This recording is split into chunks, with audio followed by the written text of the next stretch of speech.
You have found your dream home. What's next? What does the offer process look like? Let's talk about it.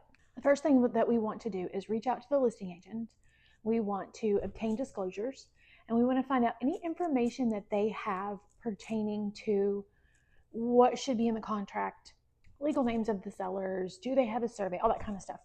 We want to find out all of that out. We want to get you the disclosures if we don't already have them, and we want to get those over to you.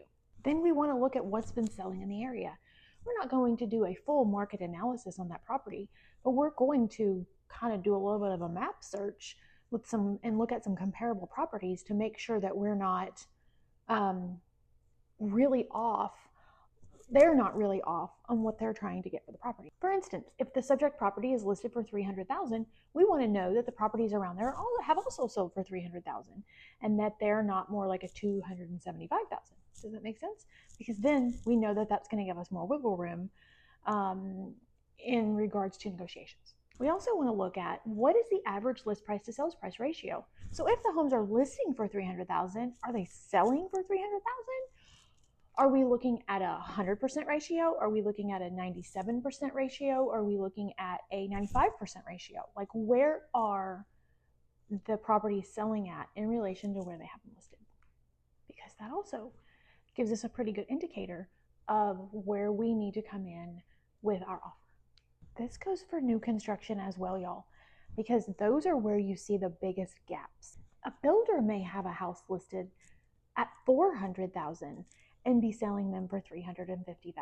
Does that make sense? Like, we want to also look at that data if you're buying new construction, so that we know where is the fair market range at.